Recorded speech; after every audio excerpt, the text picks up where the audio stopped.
Should put music over it.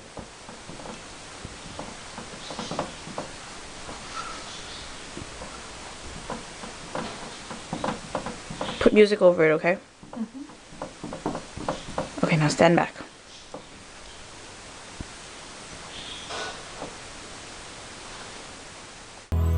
Ang istorya natin ngayon ay ang istorya ng dalawang kapuspalad na magkasintahan, si Rosita at si Delphine.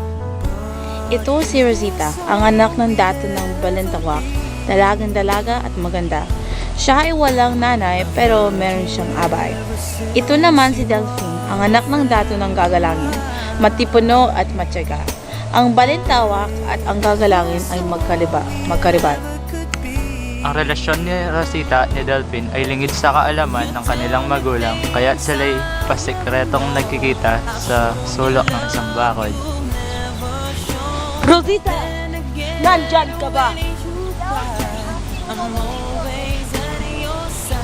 Patawarin mo ako kung nakikita tayo kanina. Wala akong pakialam basta kasama ko ikaw. Tignan mo ang liwanag ng buwan. Kasing ganda mo. Talagang bolero ka? Mahal.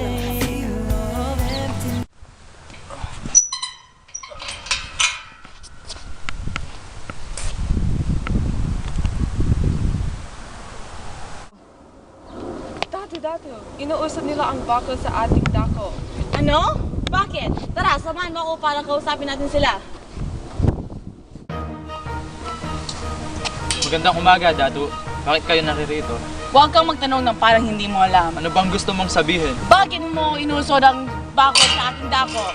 Ginawa ko yan dahil ganyan naman talaga dapat. Hindi totoo yan. Ibalik mo ang bakod sa kanyang dating kinalalagyan. Bakit ko naman gagawin iyan? Dahil kung hindi, meron digmaan na magaganap. Digmaan na akong digmaan. Mga kawan! Maganda na tayo sa ating digmaan! Digman! O sige! Day! Datu! Kumusta ka na, Iday? Delphine, anak, ang oras ko ay dumarating na. Ang gusto ko ay ikaw para maging general sa ating pupo. O sige po. Iday! Iday! Hindi! Magandang umaga, Binibining Rosita. Meron po akong balita para sa iyo. Ano ito? Bago pong sabihin ang balita, ang ganda-ganda naman ng buhok mo na yon. Salamat, pero anong gusto mong sabihin sa akin? Ang ganda naman ng araw na yon, di ba? Maganda na nga, pero anong gusto mong sabihin sa akin? Ano ang gusto mong kain mamaya, Binibining? Abay! Sabihin mo na nga ang balita sa akin. Namatay na po ang dato ng Gagalangin at si Delphine ay ang bagong general. Wala siyang karanasan at batang-batang pa siya. Mamamatay siya, kailangan ko siyang kausapin. Ikaw. Delphine! Delphine! Hey, yeah. Delphine! Look at this one. Oh, like, yes, she's changed. Delphine! I'm kind of changing over there.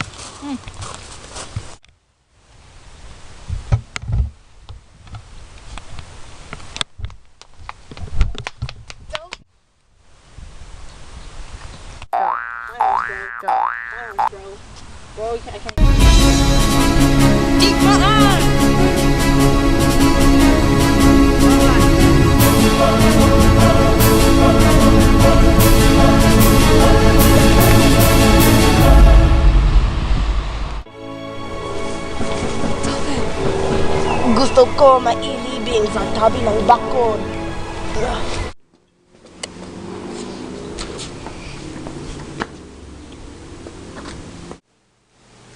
Binibining Rosita, meron po akong balita para sa iyo. Ano na naman, ha?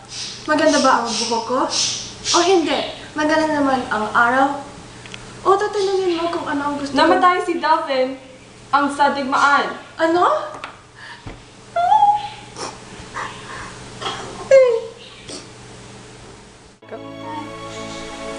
Ang oras ko ay dumarating na. Pwede mo bang akong pilitin?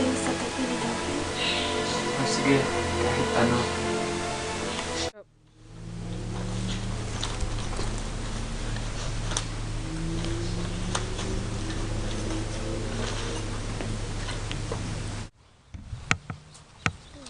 Sumpa kita. Sumpa kita. Ano ang tinig na yun?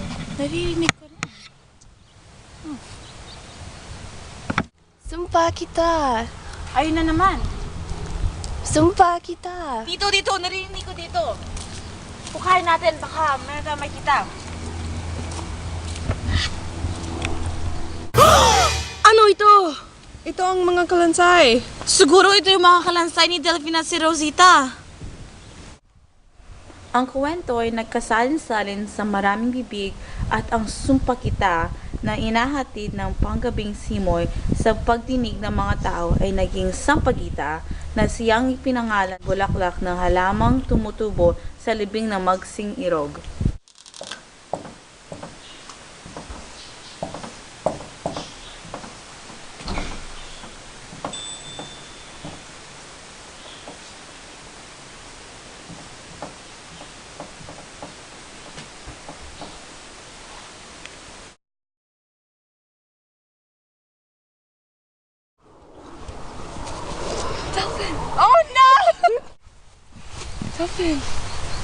Gusto ko mailibing sa tinig ng bako. Tinig?